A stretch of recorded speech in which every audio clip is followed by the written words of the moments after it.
everyone. Welcome to the Chicago Justice Show. Thank you so much for being here. I really appreciate it. We got a packed show for you tonight. My name is Tracy Siska. I'm Executive Director of the Chicago Justice Project and host of our Chicago Justice Show. You can find out more about our transparency and accountability work at chicagojustice.org, and you can access the report we just published yesterday morning by going to chicagojustice.org on the homepage. Big left side link. You'll have no problem getting it. It is basically a history sort of John Catanzara's 23 years of misconduct with the Chicago Police Department. If you don't know who he is also the Fraternal Order of Police president, the president of the largest police union in Chicago. And he's got a long history of misconduct and just an amazingly disgusting history of social media posts. So the first segment, our main segment tonight, is an interview I have that I canned earlier today with Lauren Cole, who is an intern with the Chicago Justice Project. She's the author of this report and our last report, which is on the Public Safety Committee. Both can be found on our website. So we're going to talk about that. It'll be about the first half of the show. It's really fascinating looking at the data and just this guy's history and how he's managed to stay on the police department. That's by itself enough to show you what is wrong with the police accountability system. Then after the break, we're going to talk about Superintendent Brown being under fire, CPD hiring bias. It's actually not in recruitment, which is what the city and the mayor and the police department are saying. We can't recruit people of color. Well, it's not the fact that they can't recruit them. They can't keep them. They can't get them through the system. So they're actually employed by the Chicago Police Department. Then if we have time after that, we're going to talk about a piece by the BGA on carjacking and a piece from the Vera Institute in New York. It's an op-ed in The Hill by the executive director, Nick Turner, and it basically talks about Biden's justice reform and how him relying on policing is a huge mistake. But for that, though, this is our nation website. This is cjpnation.org. This is where our volunteers and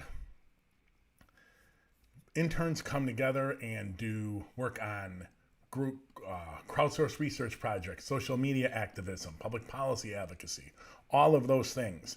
This is where the research for our public safety committee report got done. This is where the work for this report, the research on Catanzara, most of that got pre-canned, was done by members of our nation, volunteers and interns. You can find out more information at cjpnation.org. Get involved. We have a bunch of crowdsourced research projects going on. We're about to have some public policy advocacy, some fundraising too, if you're interested in doing that. You can find out more information about the projects that are active and contact information for the group leads and contact information for Sydney, who runs our nation program. We have meetings every other Wednesday night. We have one tonight. So if you're interested, pop it into the chat and I will, or just hit us up at info@chicagojustice.org and I will get you that link tonight. It's at 7 p.m. Central. Okay, ladies and gentlemen, let me do a little setup before we get into this video of this interview. John Catanzara has been a police officer with the Chicago Police Department for 23 years. At this point right now, he is in the top 4% of officers employed by the Chicago Police Department with most complaints. That's right, ladies and gentlemen, most complaints. He is a total trumper. He is probably why he got elected. He's good at just speaking his mind, as he says. Well, he's got a grotesque mind. And you'll be looking at just a select few of those social media posts, but we're also going to be, in this interview, looking at his history. Not only does he have 50 complaints, but how many are sustained? What did the police accountability system do? Where did it fail? They have tried to fire this guy twice in the same year in 2008. And both times the police board in their hearings and in their infinite wisdom gave him 20-day suspensions instead of terminating him. Didn't find him innocent of things, just reduced the discipline. He could have been gone a long time ago. Now he is currently under suspension, I think, for somewhere around 155 days, something like that number. And he's under suspension and they're trying to fire him for a third time. We will see if that actually holds or not. Okay, so this is a conversation between Lauren Cole and I that we canned earlier today. If you have questions about it at any time during the show, pop them into the chat at any of the social media you're watching on us, Facebook, YouTube, Twitch, or Twitter. Just pop a comment or pop a question. I'll be happy to address it on the show. This runs around 30 minutes, so we will be back in, I think it runs around 24, 25 minutes. So I'll be back on the other side. Okay, I'm going to start. Hello, everyone. Welcome to the Chicago Justice Show. So we are going to be talking with Lauren Cole. She's back again. This time, the report is on John Catanzara, president of the Chicago Police Board, and he's been a Chicago police officer for 23 years. The title of our latest report is Catanzara, 23 Years of Misconduct, Complaints, and Social Media Controversies. Lauren, thanks so much for jumping back on with us. Thank you for having me. So for those who don't know Mr. Catanzara, he is a lightning rod for, he's great at leveling criticism at everyone and everything, but does not accept it about himself for sure. And he, for some reason, is also a lightning rod in getting complaints, both from, residents of Chicago and fellow officers to startling amounts. So why don't you tell us a little bit about the method you used for this report before we get into any of the things you found in some of his social media posts? Sure. So Catanzara has been in a lot of very public controversies in his time, violating CPD protocol openly on his social media. So we wanted to document that as many times as we could. But what's gotten lost in a lot of media coverage of just his social media is the huge amount of misconduct complaints that he has amassed in his 23 years of working as an officer for the CPD.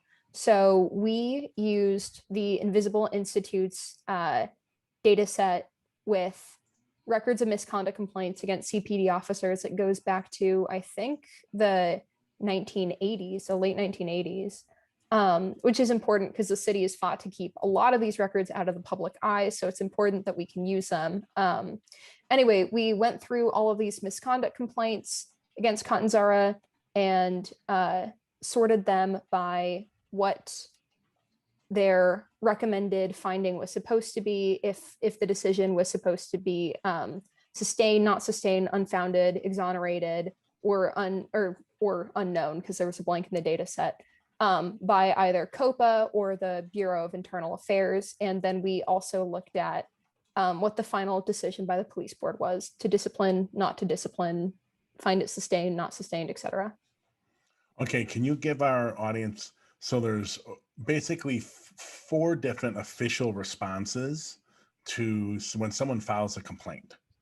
And since somewhere in the mid-2000s, you have to file a complaint and then sign an affidavit. But let's say all of that happens and there is an investigation. What are the 4 possible outcomes? So there is sustained, which means the allegation is supported by sufficient evidence to justify discipline. Not sustained, which means there is insufficient evidence to either prove or disprove the allegation. Unfounded, which means the allegation is completely false or not factual. And exonerated, which means the incident occurred, but the actions of the accused were lawful and proper. And then we have a last category, unknown, because there was a lack of available information on the outcome, because there was no affidavit, or COPA, BIA, or the police board have not yet made a decision because the complaint is recent. Right. And so let me just underscore one part of that. When people think, when you go into a criminal trial and you go into you get a jury trial or whatever, and you're found not guilty, that isn't necessarily the same finding as innocent. It just means that prosecution did not reach its burden of proof requirements for the jury or the judge to find you guilty. So those are 2 different things. This is also with this finding of not sustained. It's very similar as being a not guilty, and rather than it's not equal as that, it does not mean you're innocent of the offense, right? Unfounded means you're completely innocent. Not sustained means they just didn't gather enough evidence to meet their burden of proof, but they do think there is evidence to prove that it happened, right? That the allegation is somewhat reliable. So I don't want people to see, when they see through the data visualizations with the report, they see not sustained as being innocent. It really isn't that. So let's go on to how many complaints does Mr. Catanzara have? How many were sustained? Who are these complaints from? just give us a little bit of that history. Another limitation of the data set is that many citizens don't know that these processes to file misconduct complaints exist. So it's possible that there are like more instances of misconduct that we just don't know about because there was never a complaint filed. But on to the numbers, we found 50 total complaints specifically directed at Catanzara over his 23-year career so far, which averages about 2 complaints per year. The most complaints he received in a single year is 7, and the least amount of complaints he has received in a year is 0, which only happened in 6 years in his 23-year span, which is absolutely not acceptable for any officer and definitely not the head of the police union. Yeah, there's no doubt about that. It's amazing to me that he survived 50 complaints. 50 people, both internal to the department and external to the department, a mixture, filed complaints against someone and that person kept their job. That number is amazing. So do we have a breakdown? Do we know how many were internal versus like filed by fellow officers or supervisors versus external filed by citizens or residents of Chicago? We do not in this because with the data from the Invisible Institute, it looked like some were not didn't have enough documentation to verify who the complaint was filed by. So it was marked false for or unknown for being filed by an officer. But in many cases, those could have been filed by officers. Like his most common complaint against him is operational/personal violations, and those are mostly internal. But some of those were marked in the data set as not filed by officers or couldn't be confirmed to be filed by officers. So we couldn't do that comparison. Although with more FOIA requests, we hope to get something out like that in the future. Yeah, we good point. We are filing more because most of the documents related to his misconduct cases were actually warehoused by the Office of Professional Standards. And when the Office of Professional Standards was changed and moved and created into a separate agency called the Independent Police Review Authority, IPRA, the acronym IPRA, did not take the Office of Professional Standards or records. Those stayed with the department. So you can't FOIA them through FOIAing what is now COPA, which took the place of IPRA. We're acronym heavy on this talk today. Citizen Office of Police Accountability, COPA, doesn't have IPRA's. They have IPRA's records, but IPRA never got the OPS records. So we have to get those, unfortunately, from internal affairs. And it'll be somewhere long from now before those records get made public. I'm sure the police department's going to fight like crazy to keep those all secret. I have heard some stories that I cannot repeat because I cannot confirm them of Catanzara's history with some of his fellow officers, and it is not good. Okay, so we have a couple of visualizations on the website about, so how many of those 50 complaints were actually sustained against Mr. Catanzara? So 10 out of 50 were sustained, even though 12 were recommended by COPA or the or BIA to be sustained, which meant that the police board decided to rule against what the recommendation was in the final finding. Yeah, ladies and gentlemen, it's important to understand they tried to fire John Catanzara twice in the same year. In the year after he had his 7 complaints, they tried to fire him twice in 2008.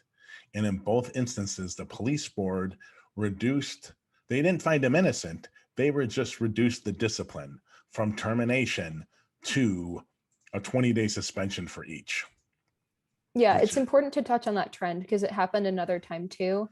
Of the 10 sustained complaints, he was only even disciplined for 9, which means that the police board found him guilty of one of these complaints and decided flat out not to discipline him, in addition to lowering the recommended terminations twice to just 20-day suspensions. It's really unbelievable. And you're saying to yourself, I know for people watching this, like if you're pro police accountability or you're pro the police department, Catanzara's existence on the department undermines every claim you could possibly have that the system works. Ladies and gentlemen, listen to this. Think about any job you have ever had, including the one you're currently in, and think about your likelihood of keeping it if 50 people filed complaints against you and those complaints being a mixture from clients that you are serving to fellow coworkers and your bosses. Could you possibly keep that job? I know I even worked for my brother-in-law one time, and there's no way I would have survived in that business with 50 complaints. I think once we got up into like the mid-crooked numbers, 6, 7, 8, I'd have probably been history. One other thing that I want to touch on before we get into his social media history, which is pretty grotesque. And we're just going to touch on it lightly because too many of them are too vulgar and ridiculous and horrific to read. But, ladies and gentlemen, Catanzara is the worst or biggest hypocrite there is maybe in Chicago at the moment. He is in a job where his job is to enforce rules and regulations. He is supposed to be oversight on the residents of Chicago and everyone who travels to or through Chicago for any reason, work, entertainment, whatever. He is an overseer to make sure you are following the laws, right? That the lawmakers write. That's his job. And in doing that, he racked up 50 complaints for misconduct from the people he serves and his supervisors, his coworkers and supervisors. And we'll get into some of the social media about his bosses and work coworkers. He couldn't care less about his supervisors. He thinks they're all horrible. He thinks they're all useless. He thinks the rules are ridiculous and awful. Think about that great hypocrisy. He has spent over 2 decades holding people accountable to a set of rules. But he operates in a system like we all do at work that has certain rules. And he can't possibly show his disdain for those rules more in his behavior, right? Because he breaks the rules constantly and does not care about it, and shows just utter disdain for through all of his social media posts. And we're not going to go over them. We've got them through the Invisible Institute. And using media outlets. Lauren put together a list of them it's just mind-blowingly gross. There's really not a group of, there's not a minority group in the city or anywhere in America that Catanzara has not picked on or degraded or showed hatred for. So without going, I'm not going to make you read them all. You can see them all on our website. I want people to be able to see them and know the real truth, but I'm also kind of disgusted with having to publish them. Did you find any of these particularly, especially the ones about his bosses or his coworkers particularly, did one particularly stand out among all the disgustingness? Oh, well, I mean, there are plenty of more tame posts in his collection, content-wise, that are still just very obviously breaking rules of how the CPD is supposed to function, right? Their code of conduct. He's made political statements in uniform. He's called CPD officers and his superiors spineless and sad. He's made many racist, xenophobic, sexist, transphobic, you name it, otherwise offensive statements on here. He even, in response to his current investigation, he said that in so many words, even if I'm fired, I'm going to try to hold on to this job, which is constitutionally questionable when it comes to the FOP. So there's just very little regard for the rules and the structures in place that he is in charge of. So we're going to be, when the video plays for this, ladies and gentlemen, you'll be seeing, and I'm sure you're seeing right now, I'm going to show some of them, the milder ones. But it's true. To give you a little insight, Catanzara has a worldview, such as it is, and everyone and anyone that disagrees, and no matter what rules or laws there are that disagree with him that he is supposed to follow, he will not follow any of them. Whether it's sexual assault victims or victims of violence or Black Lives Matter or people of the Muslim faith. If you're a woman, he seems to have a particular, would you agree that he seems to have a particular habit of posting really misogynistic posts? I completely agree with that. If there's a pattern here, it's misogyny, and it's also being very into policing particular neighborhoods and defending those police tactics. Yes. It's interesting to me that if you follow his logic about they're the only thing, the police are the only thing standing between anarchy and the city, one could argue then if you just look at policing without looking at any of the science about what actually stops and prevents violence and crime from happening, well, New York went from 2,000 murders to 400. Chicago went from 900 at best 450 or 425 one year.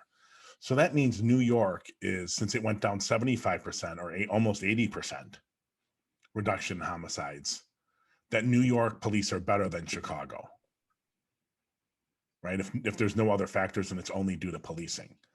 I've always wondered, like I always wanted to ask these people, him being him a representative of the very pro policing, let us do whatever we deem necessary to take the streets back, why we shouldn't just fire all the Chicago police officers and hire the New York ones, right? Because if they got an 80% drop in homicides and Chicago got like close to what, 55, 60%, 80% is better than 60%. We should bring in New York's cops. Yeah, from Chelsea Clinton. God, I'm not even going to read them. I'm just going to leave them.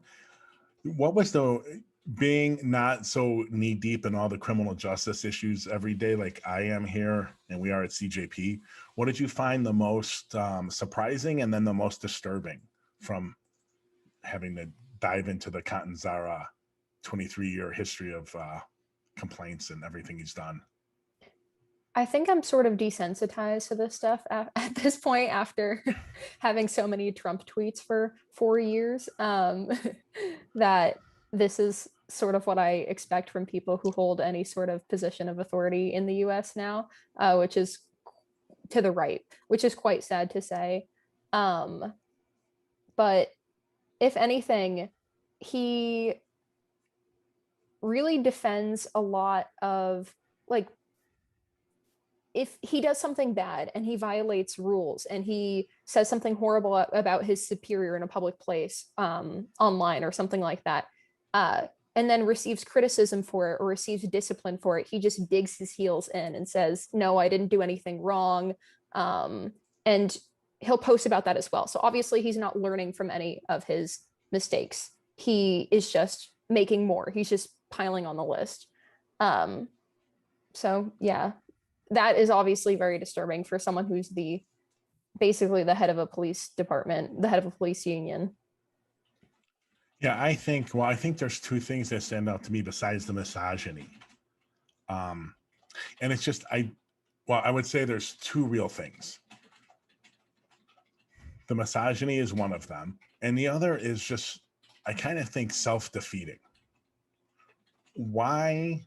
Like, because one of the complaints, ladies and gentlemen, that I think he's on more or less trial in front of the Chicago Police Board for now, they're seeking his termination again. One of those, I think, is stemming from him complaining about a march on the Dan Ryan Expressway that was basically sanctioned by Rahm Emanuel. And basically, Rahm Emanuel, through Father Flager, was told, hey, we want a big march. We want a substantive march. We want to make a statement, but we're willing to work with the city when this happens, when and where this will occur. So it was decided that they were going to do it on the Dan Ryan Expressway, but the organizers had decided to do it on a Saturday. And they decided to give the city notice. And I think they only went one or two exits down. So it was a very short term thing. Catanzara went ballistic with it. And he filed, I think at some point, filed the police report against the superintendent, Eddie Johnson, right? And then that got deleted, and there's a whole saga with it. It will come out in the hearing. We're going to be posting transcripts to his hearings. Maybe that's a research project, people reading the transcripts to his hearings and trying to find out why he was found not guilty the last times. But it just seems really self-defeating. Like, I don't know what he was hoping to do there other than to vent his anger at them at the city allowing protesters on the Dan Ryan. Yeah, and this was also an event that was greenlit by the, at the time, director of Illinois State Police, Leo Schmitz, and he just went for him very hard in his social media posts and his Facebook posts, and also for Eddie Johnson multiple times. Yeah, Leo Schmitz, you probably don't know this, but Leo Schmitz was a former CPD officer and commander. So they either had a run-in or he just doesn't like anyone in any sign of leadership. And he seems to strike out. I mean, this is not a person that likes having people disagree with him. There's no doubt about that. Okay, so ladies and gentlemen, please go read it. Lauren did an amazing job writing it. You can go look at the social media posts for yourself or spin by them, which I often do because I can't take reading them over and over again. I feel bad for Lauren having to dive into the Catanzara era here. We are going to be filing new FOIAs for his records with internal affairs. And I think I'm going to go dig up the police board transcripts. I think that would make an interesting piece to look at how he got off in those cases and whether or not that was right. And he's on trial now fighting for his job. And as Lauren mentioned, he says in his social media post that he can stay in power at the FOP, the Fraternal Order of Police. And it seems to be somewhat dubious a little bit because as far as I know from sources, I haven't read them, the bylaws and everything, you have to be a sworn officer to be the president. I'm not sure if that's true. I mean, it turns out you don't need to be a member of the House of Representatives in the United States of America to actually be the Speaker of the House. They can nominate any human being they want, which is why there's a movement pushing for Trump to be the Speaker. Who knows what is true there. Catanzara definitely is the person who, if he got fired and could keep the union position job, he would keep it.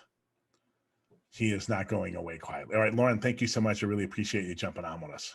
Real quick on that note about him trying to hold on to power, he posted himself a screenshot of the requirements for nomination for the role of president of the police board. And it says you have to be in continuous... President of the FOP. Sorry, FOP. Yeah, not police board.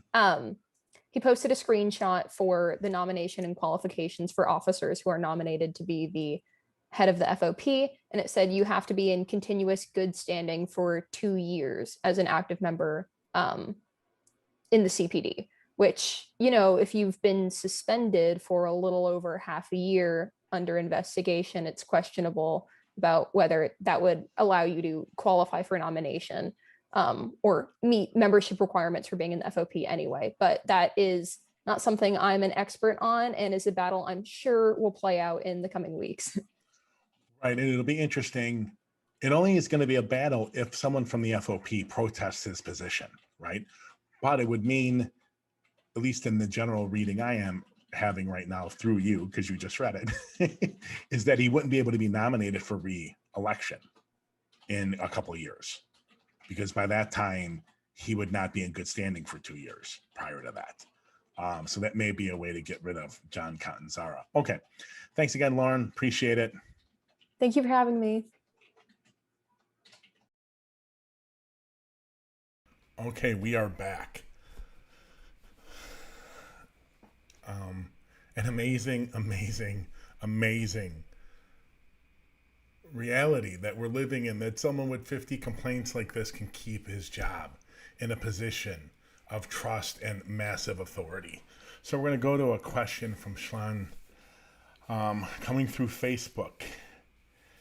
And I'm going to read it to you. Thank you both for your episode. Just a question. If someone like Catanzara can remain in his position despite all these complaints and his problematic social media presence, and who knows how many others like him are out there in the department, I'm curious to hear of either of your thoughts on whether or not you feel there's any hope for the future of the CPD in regards to really living up to their duty, protect, and serve. Wow, that was an easy question. No, it was a tough one. I think it's complicated. I think the reality is Catanzara's existence shows you how broken the police accountability system is. And that hurts me, right? I helped write the police board reform that passed in 11 under Rahm. I helped with creation of COPA that got rid of the Independent Police Review Authority and setting up the Deputy Public Safety Inspector General's office. That was totally my idea. I think the Deputy Public Safety Inspector General's office is living up to its billing, but that's really the only thing in the police accountability system that's working. So I think Catanzara's existence shows you how broken that system is. Him winning the election to be the union president is not an accident. He was an outspoken Trumper, as you can tell from the few of his posts that we showed during the video, and all of Lauren's great insight and hard work on her report shows. He's a hardcore Trumper. He got elected by an element within the CPD that are Trumpers. There's no better way to put it. They don't care about facts.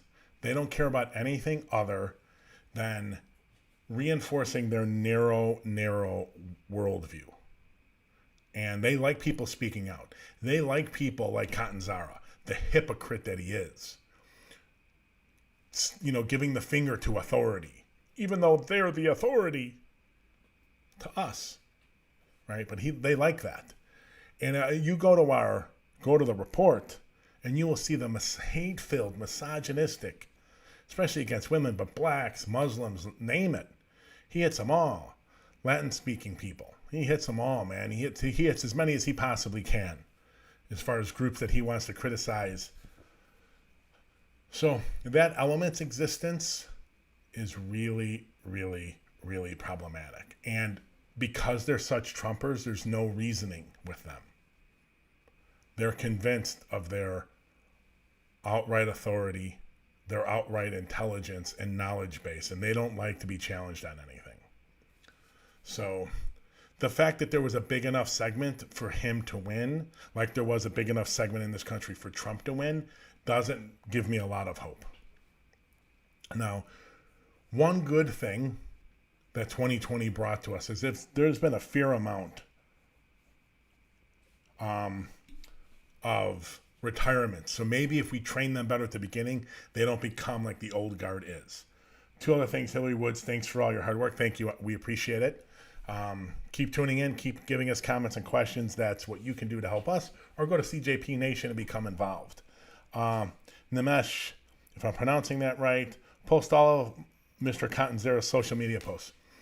I don't really want to echo them on the show. If you go to our chicagojustice.org, on the left, big half of the home screen on the left side is the link. Just click any of it, the picture you'll see of him, and you can get all the social media posts that we've got.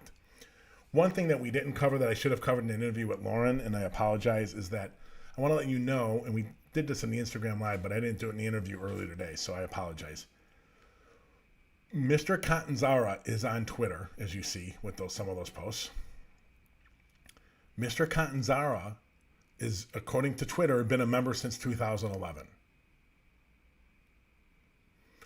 His earliest retrievable tweet is from 2014. So it's either Mr. Catanzara did not tweet for 2 or 3 years, or his account has been scrubbed. Who wants to bet it's been scrubbed? I certainly believe the odds are that he scrubbed his account. Could you imagine what an unrestrained John Catanzara would say? Look at some of the posts. You can imagine what's out there if he took the time to sit there and delete them all. What is actually would have been out there on those posts. Yeah, Sean, it's kind of like, is there hope for the country? It's kind of the same thing. Well, Trump lost, so maybe a little glimmer, but he's still sticking around. So Trumpism hasn't been defeated. He's still around. He's still the nomination for 2024, the leader. So don't know. I believe Catanzara is going to be fired by the police board. In this case, I'm almost certain they will fire him. For nothing else, unfortunately, or fortunately, it depends on your view. If nothing else, they're going to fire him because they don't want to put up with the backlash of keeping him on again. So he's going to go. That would be my bet. Then it's going to be interesting to see the turmoil inside, if there is any, about whether he keeps the presidency. And like I said with Lauren, I don't think after that, when it comes up for a new term, I don't think he'll be able to apply again. Now, these hearings sometimes take weeks, sometimes take months, sometimes take a couple years. So maybe he drags it out to the beginning of his second term. Who knows? We can only hope for the best, and the best would be parting with John Catanzara. Okay, ladies and gentlemen, we're going to take a quick 1-minute break, and during that time, you're going to get information about our Nation program. Once again, cjpnation.org, to get information about our crowdsourced research projects and the advocacy that's going on. If you want to get involved, go to hit us up at info@chicagojustice.org. We have a meeting tonight, 7 Central.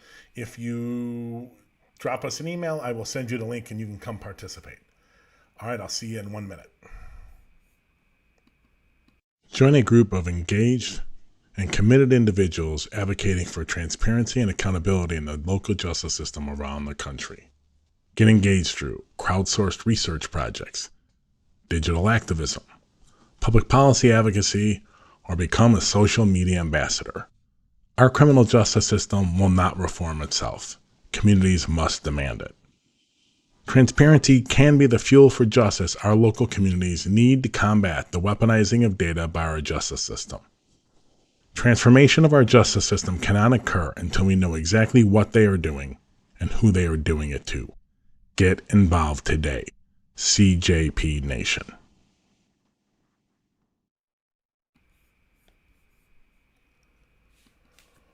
Okay, ladies and gentlemen, we are back. Second segment tonight. This is an article about Superintendent Brown being under fire from CBS 2 News. There wasn't a video story. All I could get was the written piece. Here is the title for our podcast listeners. Hailed as national leader 5 years ago after deadly ambush on Dallas cops, David Brown now under fire for handling of Chicago crime as city's top cop. He is extremely under fire, and he deserves to be, and he's going to continue to be under fire. Now, first of all, there's always a danger in picking someone who's famous over a single incident. For those who don't know, I'll get into the quotes of the article about why. For many police chiefs, there is this propaganda about what they do, what they say they're doing, and what the numbers and data actually show is going on. They often are in massive, massive conflict. This is why the Chicago Justice Project exists, to break that conflict. So let's go into the article and take some quotes and talk about it. 5 years ago this week, when he was still the police chief in Dallas, David Brown was thrust into the national spotlight when a sniper killed 5 police officers in an ambush. There was some police accountability march, anti-police brutality march in Dallas. A sniper started, I think, shooting both citizens or just, people marching, non-cops and police officers, and killed 5. Right? So I'm not going to talk about that incident so much, except for the fact that you got to question when a single incident puts a police leader like this in the national spotlight. What's behind it? Why was he never in the spotlight before? Right? Now, what did he do to get in the spotlight? So, they got this sniper cornered down a hallway. There's no escape for him. They try to send officers down, and during that time he shoots them. And actually one of the officers he murdered is during that attempt to go down the hallway or corridor and get him.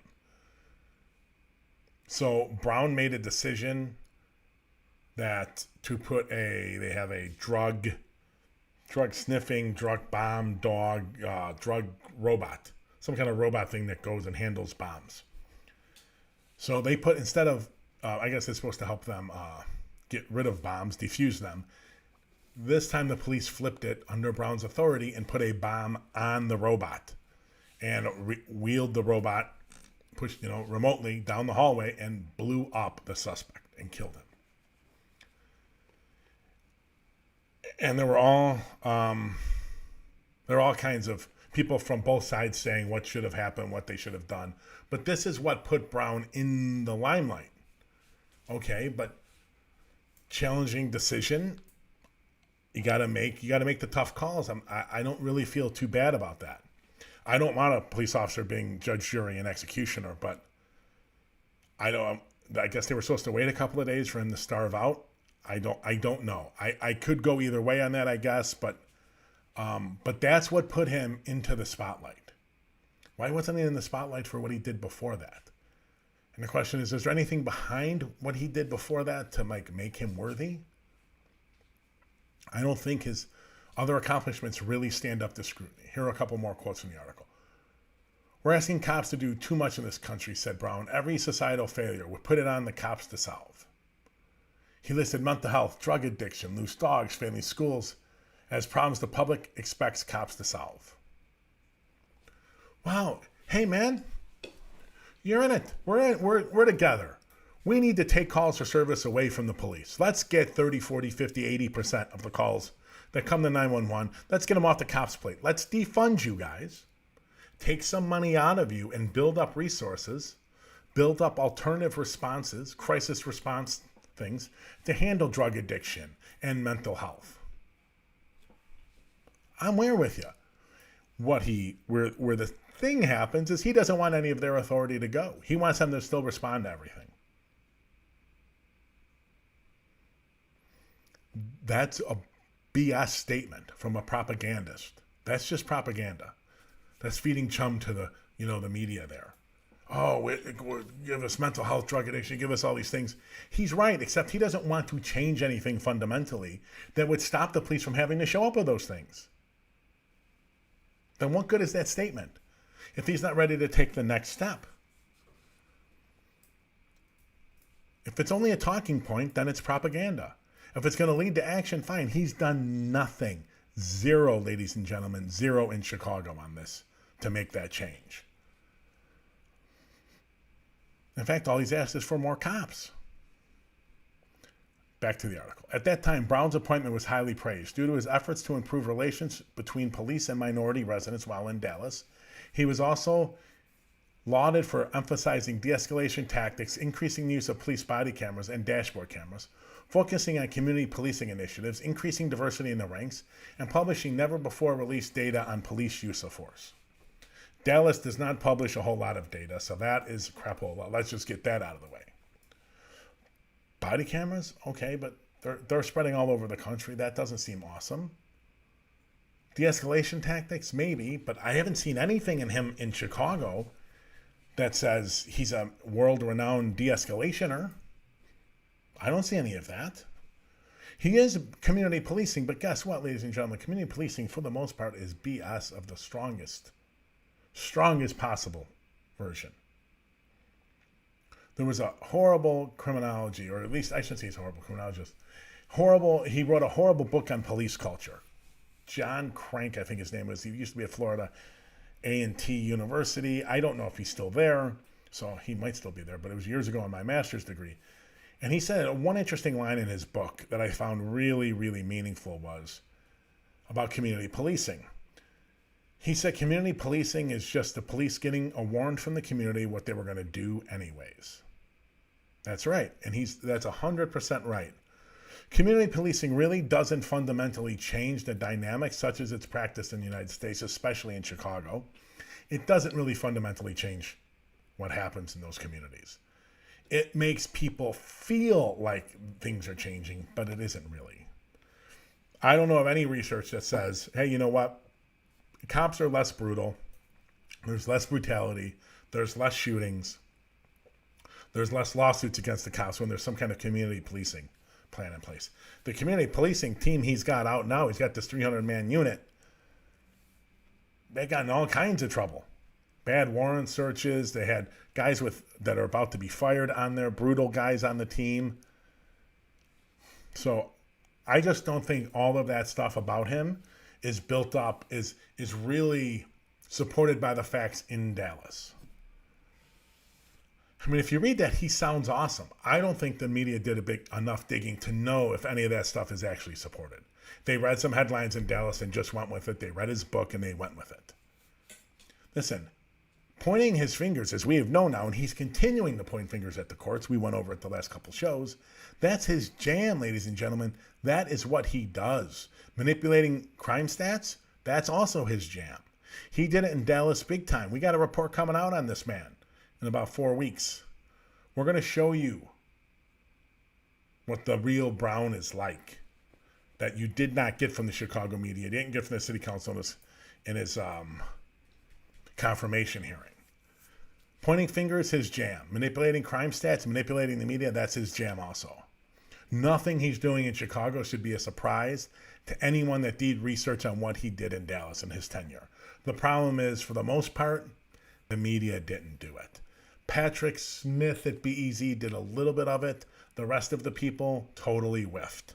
And we got a report coming out in 4 weeks, maybe two pieces to that research, but I'm not sure if it's going to be all in one, or we're going to split it up into a couple different pieces. But we're going to look at the Chicago media coverage of Brown too, before and during his confirmation and after.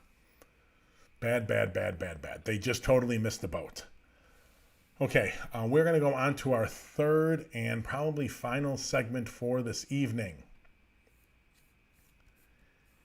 Chicago, and so it's a Sun-Times article, Chicago Inspector General questions bias in police hiring.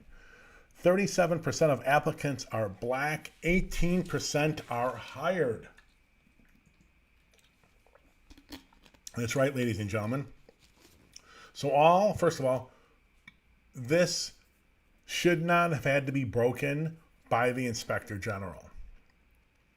Why was the media not on this number?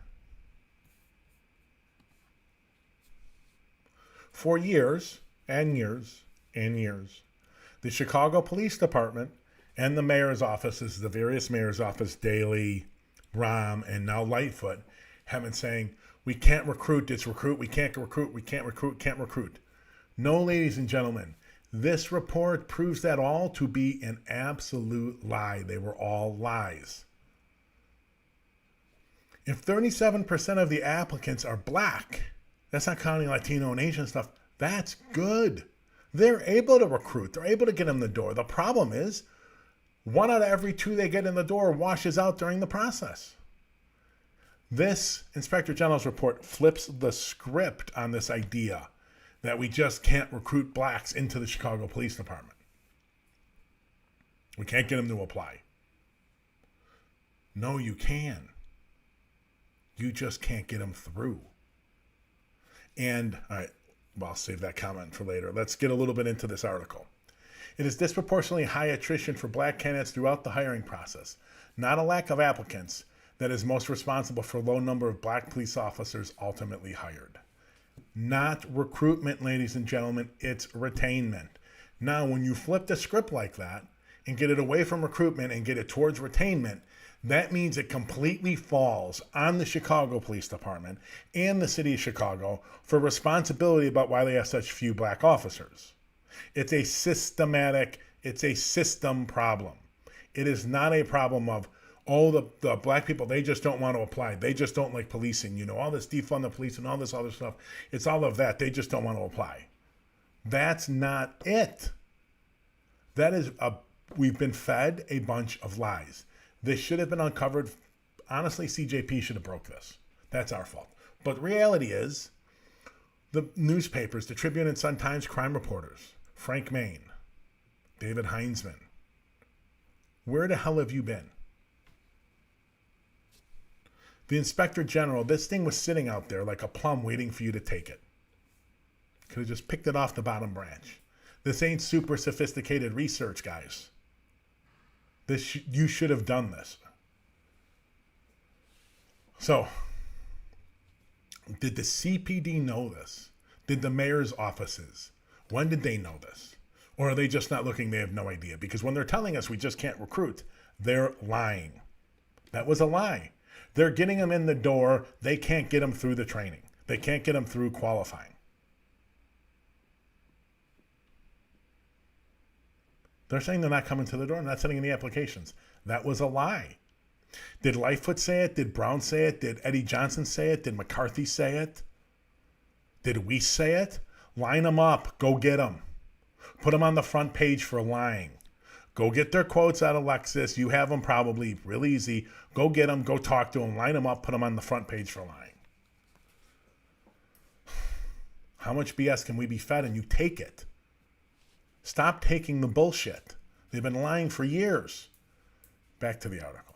The Inspector General examined the results of former Mayor Rahm Emanuel's 2016 through 2018 police hiring surge and found that black candidates represented 37% of the applicants, but only 18% of those invited into the police academy. Hello? They looked at a few years. Why don't you go look for a couple decades, guys? Go do your jobs. I continue. In response to the Inspector General's findings, police officials said, now get this, hold on to your seat. Wait till what these guys say. Police officials said they've changed policies to allow applicants to retake the fitness test if they fail it. City officials said that they intend to ask aldermen to help identify prospective applicants in their wards for the police department. Wait a minute, we're going back to it being an applicant problem. You have the applicants. The screening process is disproportionately screening out 1 out of every 2 people of color. That's not a people of color problem. It's a system problem. It's a system problem. But you're incapable of looking internally and seeing what you're doing wrong. Your response to the Inspector General was, well, we're going to let people take the fitness test again if they fail it. Oh, okay, well, is that what they're all failing out of? Is it the fitness test they're failing at? Okay, then the other question would be, why did you change the fitness test? You did data? Is that where 1 out of every 2 black candidates is failing out?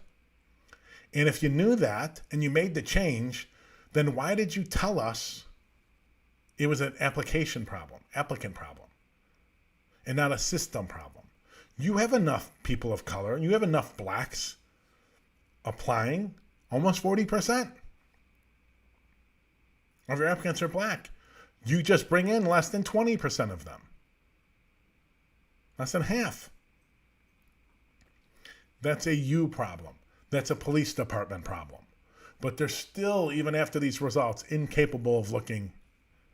And their answer was, let's go to some of the most corrupt and useless and lazy people in the city, the aldermen, and let's ask them to send in some candidates. Because God knows they have high integrity. I mean, there's only 2 under federal investigation, soon to be federal prisoners. Oh, I'm sorry, 3. Ed Burke, Patrick Daley Thompson, and the woman who I can never remember her name. I want to call her Penny Pritzker, but it's wrong. It will come to me. But she just pled not guilty last week. There are 3 aldermen under current federal indictment. They're not under investigation. They're under indictment. Eddie's going away for sure. Patrick Daley Thomas is going away. Not so much about the 3rd one, but I think the 3rd one's going away too. They can all share a group cell. They should just have a cell for Chicago politicians, like a group room. Put them all in. Their punishment for being corrupt should have to be spending the next 5 or 10 or 20 years together in the cell. That would be pretty funny. The feds could make a lot of money to fund all their projects. Just put a camera on there. The money they'd make off Chicago people watching that reality show, priceless. Okay. Once again, this is a systems problem. And when you get that crappy Tribune editorial that we talked about on Monday on last show, where they said everything, we just need to, just nicely and compassionately nudge the parents to put in more discipline. Because black parents, very, very undisciplined, horrific people. And we don't want to come down on them too much. We want to compassionately nudge them to do the right thing and install discipline into their children. Anyways, ladies and gentlemen, I will see you Friday at 5:30 p.m. Thank you for being here.